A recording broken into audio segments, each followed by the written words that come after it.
Life just has a way of breaking our hearts. It could come from the death of a loved one. It could be because of sickness that maybe is ravaging your body or the body of someone whom you love dearly. Heartbreak could come from a loss of a relationship because of just people growing apart and people choosing to walk away from each other. Pain and suffering could come because of a loss of job, a loss of a promotion. In many ways, we go through life and there's wonderful high moments, incredible mountaintop experiences. But the truth is also this: all of us have some seasons where we go through these valleys. You know, one of the things that I love about the Christian story and the Christian faith is that it gives us resource to know how to cope, how to manage through some of life's most painful circumstances and situations.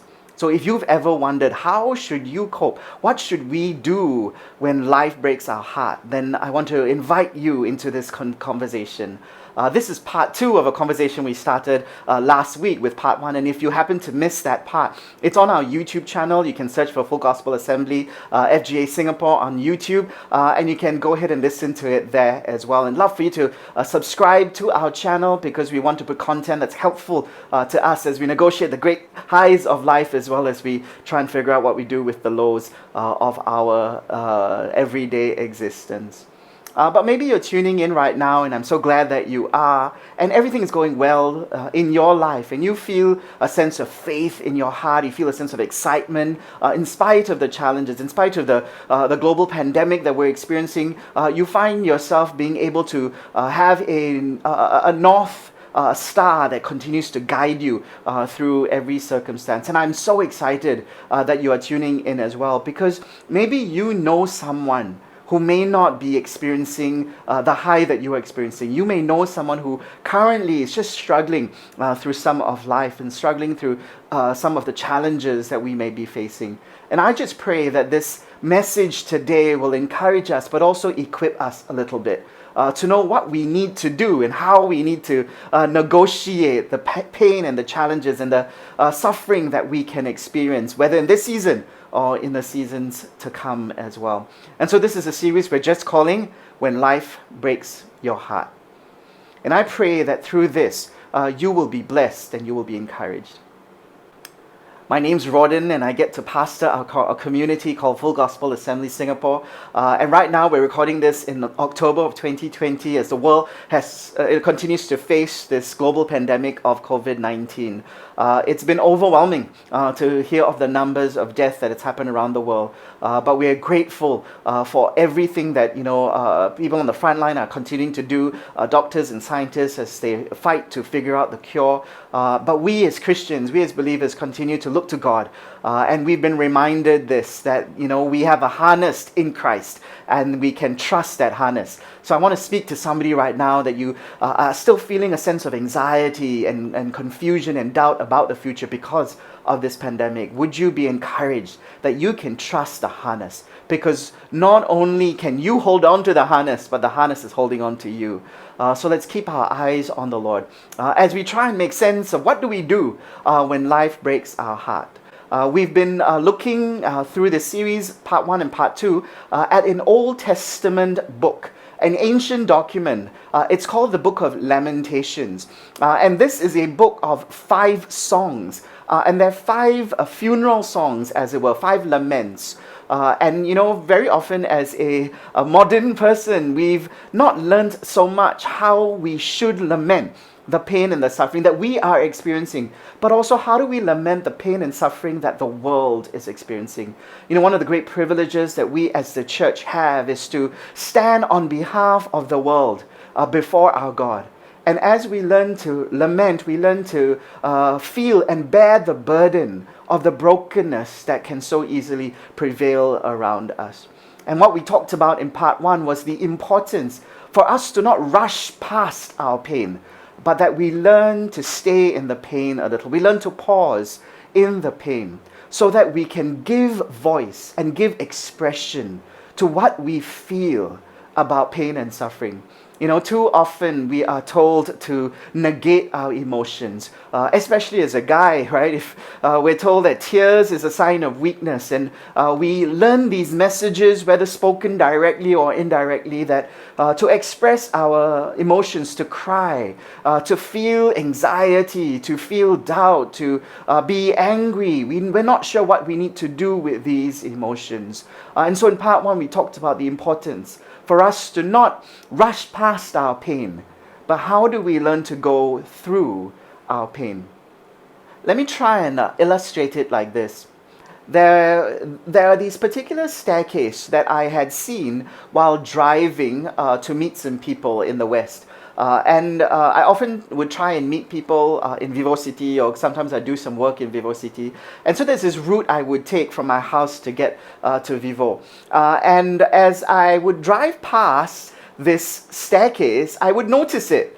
And I would often ask myself, I wonder where these steps lead to. I wonder why people would want to use these steps, because they seem a little ulula, seem a little out of place to the ordinary.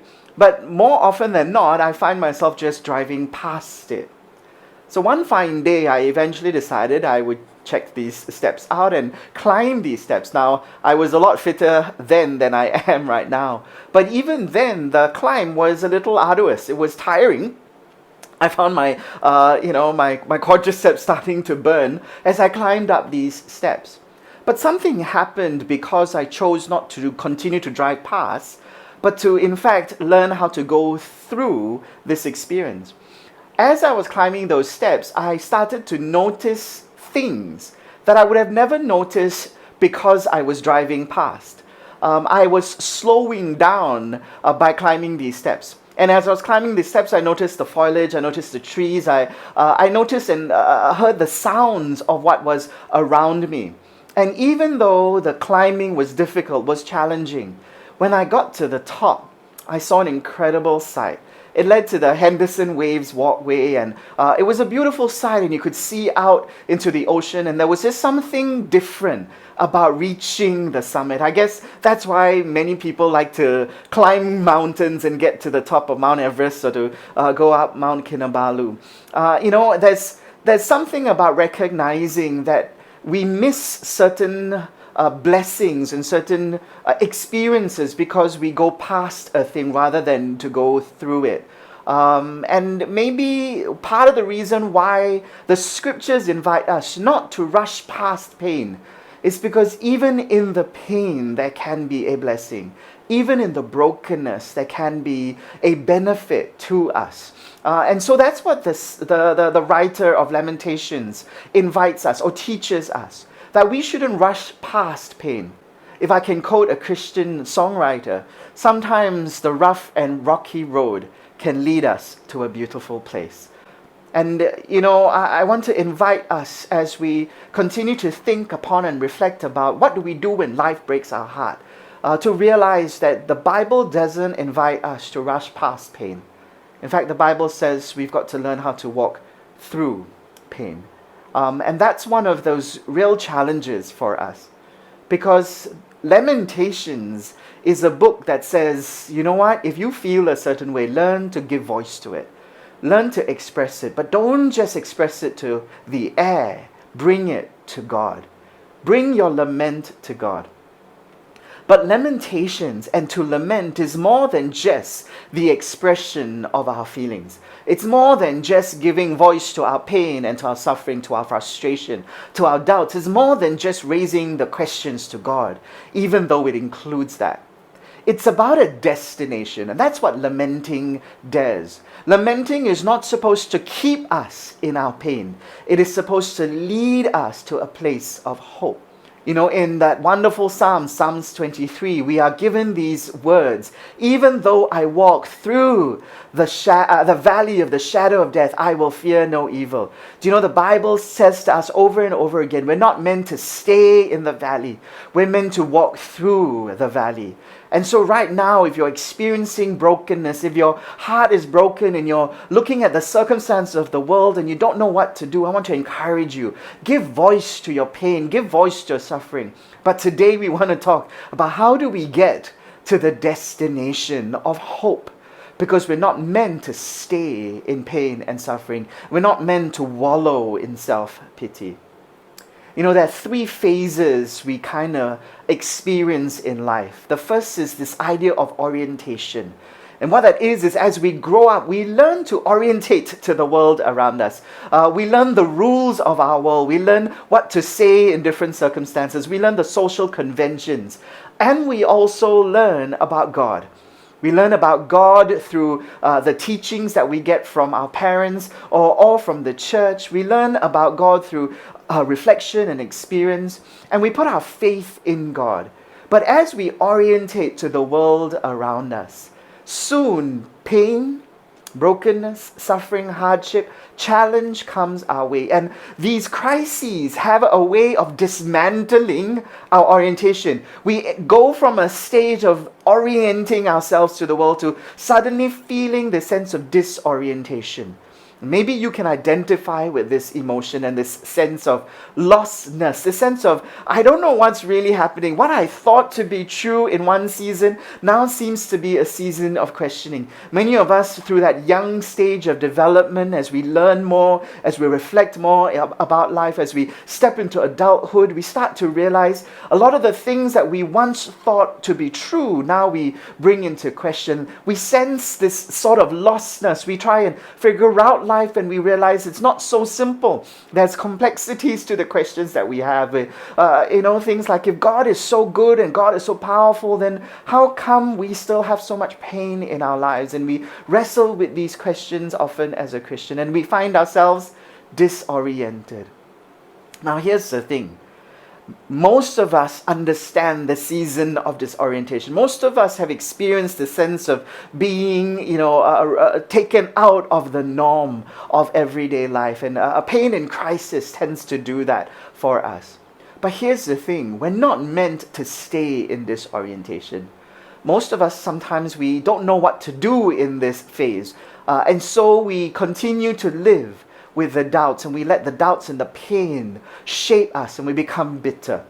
Last week somebody asked this question, how do I prevent myself as I think about my pain, as I give voice to my pain? How do I prevent myself from becoming bitter? Such a great question. And I pray that today we're going to be able to answer that, because we're not supposed to remain in disorientation. You see, part of the reason why God allows the pain and the suffering is because God wants to reorientate us, bring us to a new level of awareness, to a new depth of knowing, to a deeper sense of conviction, to a stronger sense of assurance, to a richer faith. A faith that is not based on circumstance, but a faith that is based on truth. And that truth is a person that we can continue to trust, a trustworthy, true, loving, immutable, unshakable God. And so maybe as you and I experience this orientation, we need to learn to look forward to God's reorienting us and causing us to recognize that our faith needs to go deeper. So what is lament? Lament is to feel the pain, not to rush past it, but to go through it.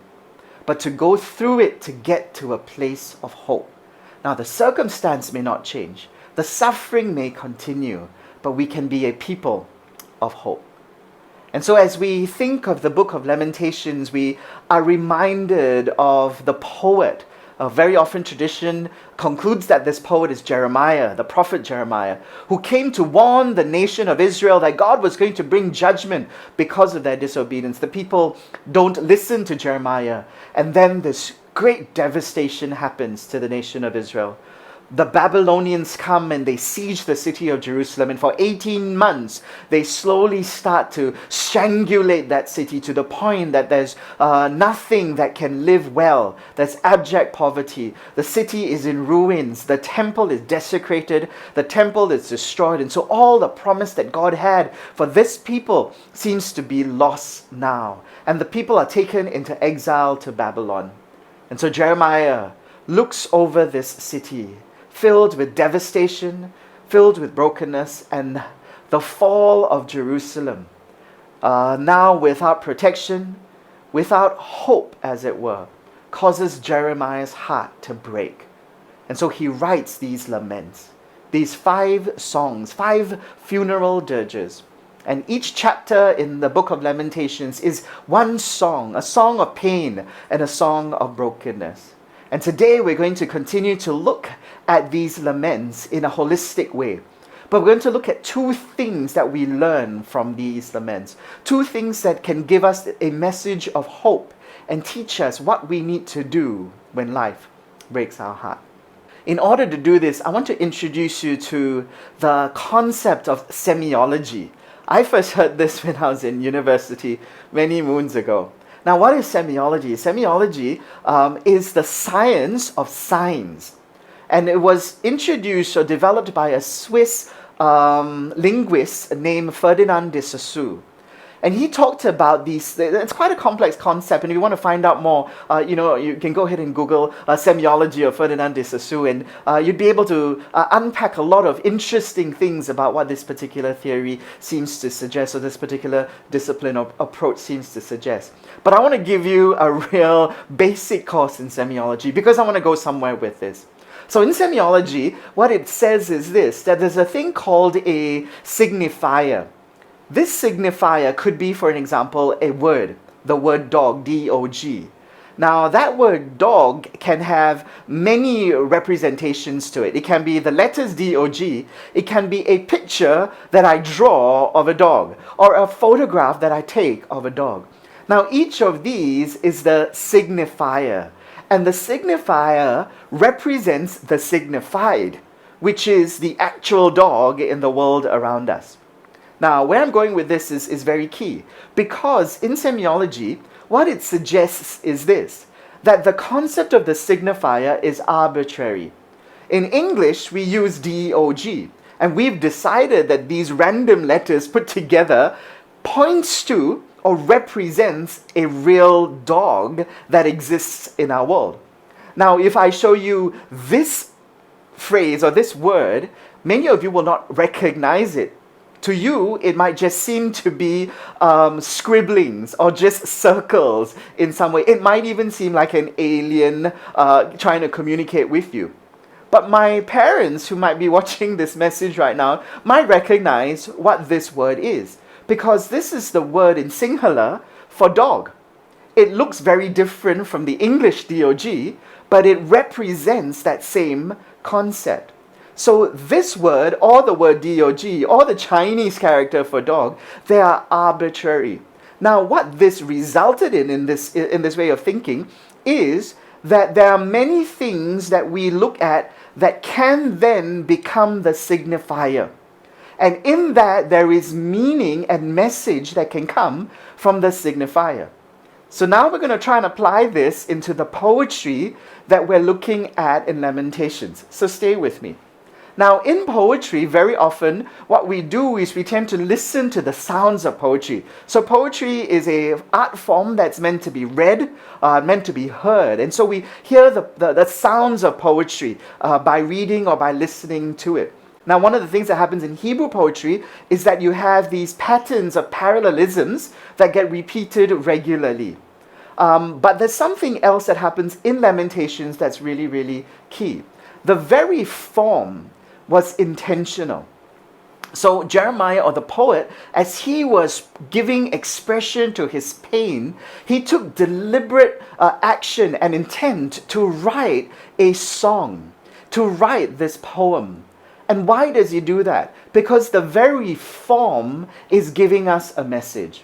The very form is telling us this, that even though the experience is sad, the experience is filled with despair, the experience is one of suffering and brokenness, the form tells us that there is something beautiful that can come out of even the brokenness. This beautiful, brilliantly written poem, these 5 songs, comes out of something that was so broken. You know, it's not difficult for us to see a parallel with our world today. Sometimes some of the best songs that we sing and that we remember comes out of a painful experience that the songwriter had to go through. It's not uncommon today to have a pop star go through a breakup, and as a result of that breakup, write an award-winning album. Because pain has a way to find voice that can give expression in a form that is beautiful. Why? Because the Bible wants us to know this, that your pain should not define you, but even in the midst of the pain, you can experience beauty. You can experience something that is incredible. Sometimes a rough and rocky road can lead you to a beautiful place. The other thing about the form of these poems in Lamentations is that they are acrostic poems. So there are 5 of them, and there are 5 acrostic poems. Now, what's an acrostic poem? It's that these poems use the first letter of the Hebrew alphabet. So the successive letters of the Hebrew alphabet. So the first verse, for instance, in Lamentations 1, that first verse, it begins with their version of the letter A. The second verse begins with the letter B, and the third verse begins with the letter C. Right? And so if you think about it in English, it might be this, A is for apple, B is for ball, C is for the cat that D dwelt down the hall. Thank you very much. That was came out of just a spontaneous moment. But an acrostic poem would then use each successive letter of the alphabet in order to give us the poem. So we don't see this in the English translations, but in the Hebrew, you would have this. And therefore, in chapter 1 of Lamentations, you have 22 verses because there are 22 letters in the Hebrew alphabet. Chapter 2 has 22. Chapter 4 and 5 has also 22. Now you'll notice chapter 3 in Lamentations has 3 times as many. There are 66 verses. Because what the poet does in chapter 3 in the third song is that the first letter is repeated 3 times. The second letter is repeated 3 times. And so the poem or the song becomes 3 times as long. And we will do a little bit of a deep dive into Lamentations 3 today, because that's the hinge poem of these 5 poems or these 5 songs. But here's the thing. If there is a message, if there is something that comes out of the very form of the poetry, then what is the message? What is the signified that comes from the signifier of the form of these acrostic poems? If you think about the A, B, C, D, you will realize this, that as you read A and you realize the next one is B, instinctively you want to figure out what is going to be C, and you want to move towards D, and you want to get to the end, to the letter Z, right? Now, why is that there? Because maybe here's what God is saying, even through the very form of the poem, that we're not meant to stay in our pain. We shouldn't stay stuck in our pain, but we need to keep moving through our pain to a place of hope. I think somebody listening to this message right now just needs to hear this, that you have allowed yourself to stay in your pain, and you bring to God your pain, and you've been saying, God, why? And you've been rehearsing the pain over and over and over again, but you haven't found a path out of it. Lamentations, to learn to lament, is not just to bring our pain in an honest way. And I want to encourage you to continue to do that. But today, will you and I learn that the book of Lamentations says we want to walk through our pain as well. We want to experience hope, even though our circumstance doesn't change. And for that, we're going to dive into Lamentations chapter 3. The voice of this song is the voice of the pronoun I. And so there is a man, a person who brings his pain before God. It starts off in verse 1 and he says this, I am the man who has seen affliction by the rod of the Lord's wrath. And so he expresses his pain. And he acknowledges that he's experienced this affliction, and he recognizes that the affliction has come from God, that it's God's hand that has allowed him, that's caused him to feel this pain. In verse 10, he goes on to say this, like a bear lying in wait, like a lion in hiding, he, God, dragged me from the path and mangled me and left me without help. What tragic imagery of someone who feels abandoned, someone who feels that God has even caused his life to become mangled. And maybe you're experiencing pain to such an extent that you blame God. and you bring your protest to God. And I want to say, go ahead, do that. Don't run away, don't rush through, don't ignore, don't deny that pain. Listen to verse 13.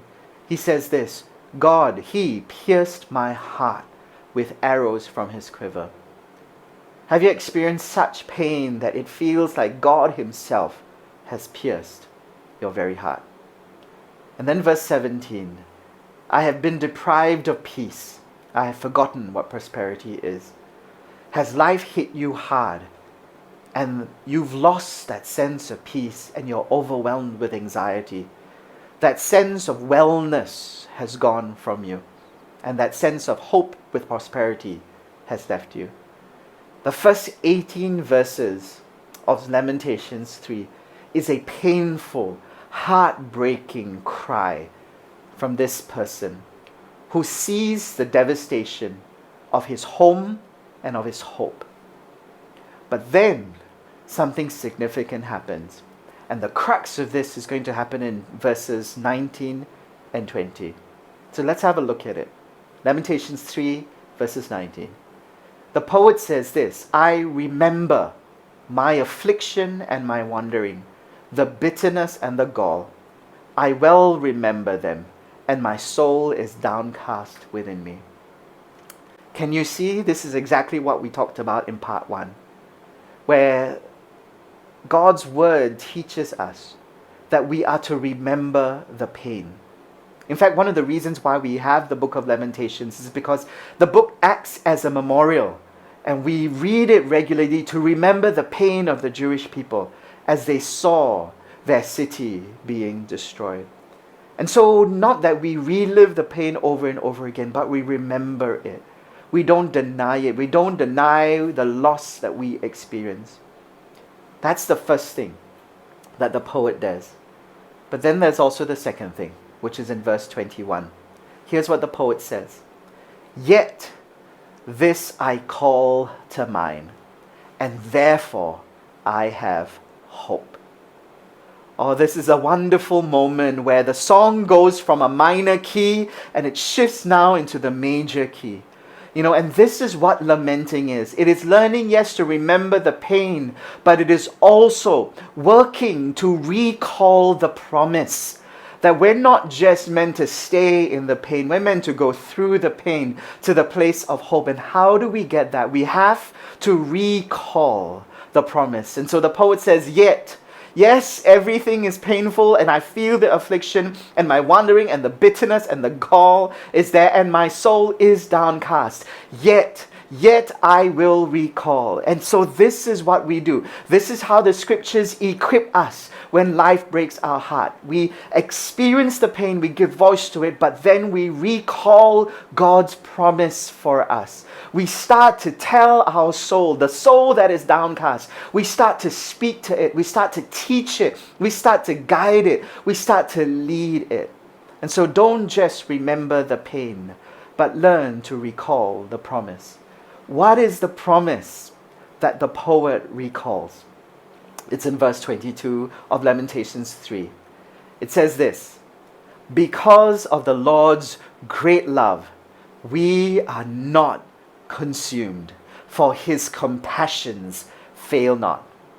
They are new every morning. Great is your faithfulness.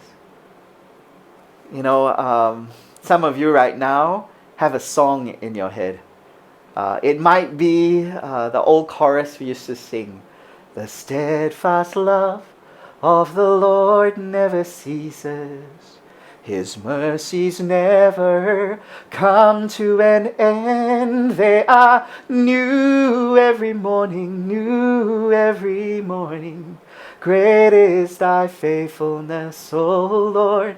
Great is thy faithfulness. Or maybe you remember the great hymn, Great is thy faithfulness. Morning by morning, new mercies I see. We sing those songs, but maybe we've never realized that those songs that have brought comfort and joy, those songs that are written with such beauty, those songs come out of lament, comes out of this context of brokenness.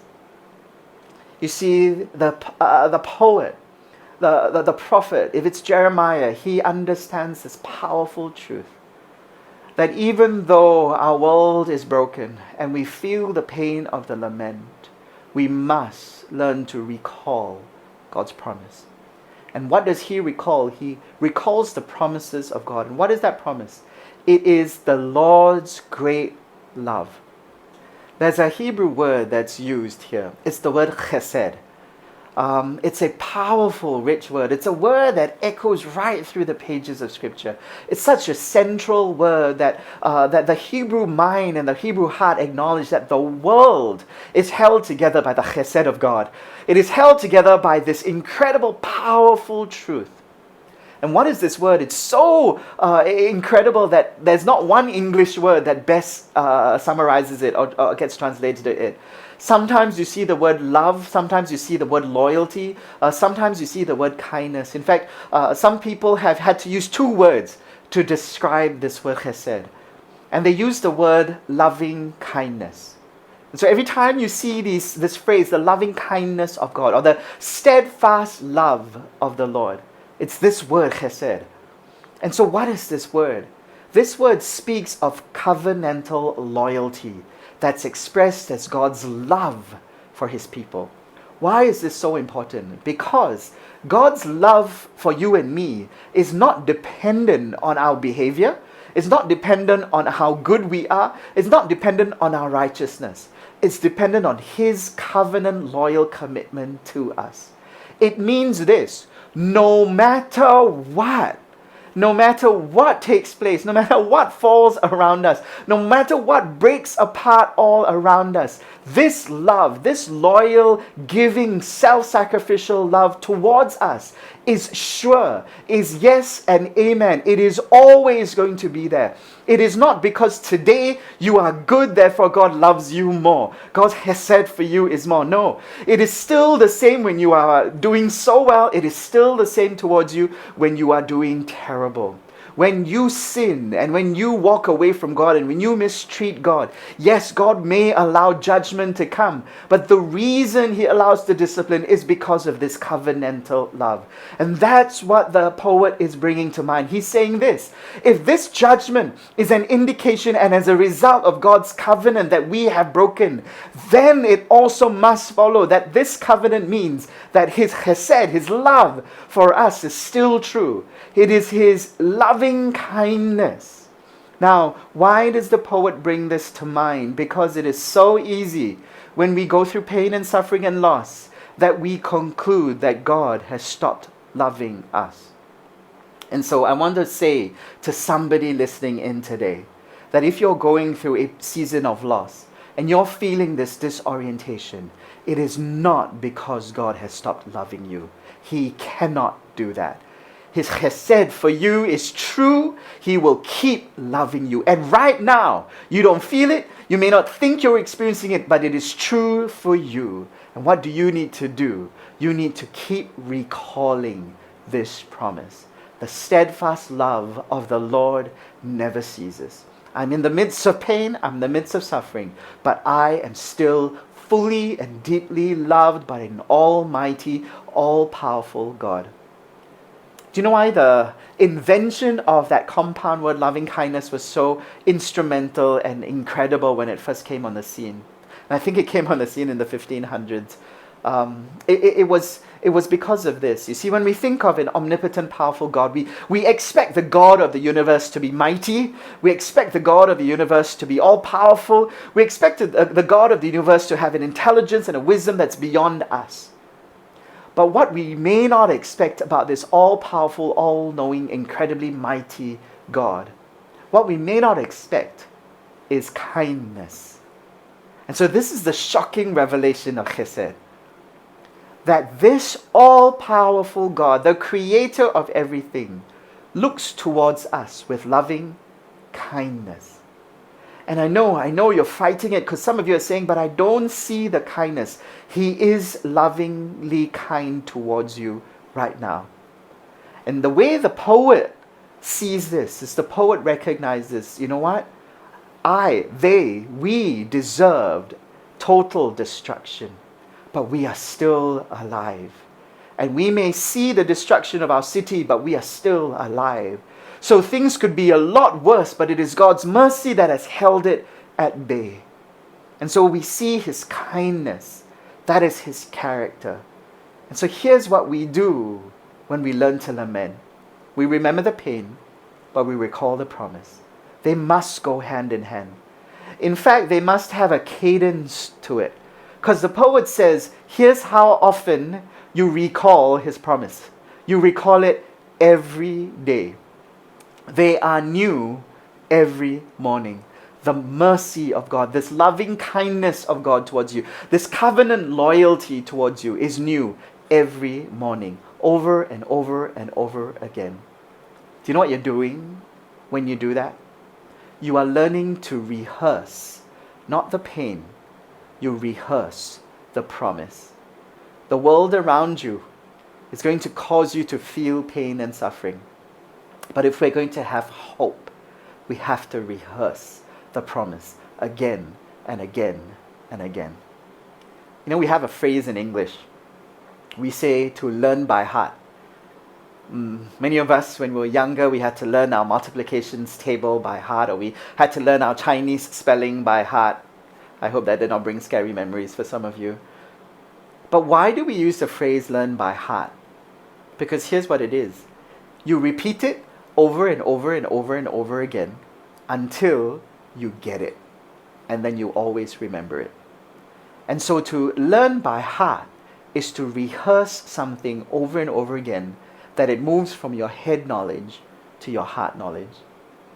You see, one way that God tries to reorientate our lives is to cause us to learn how to put trust in the right thing.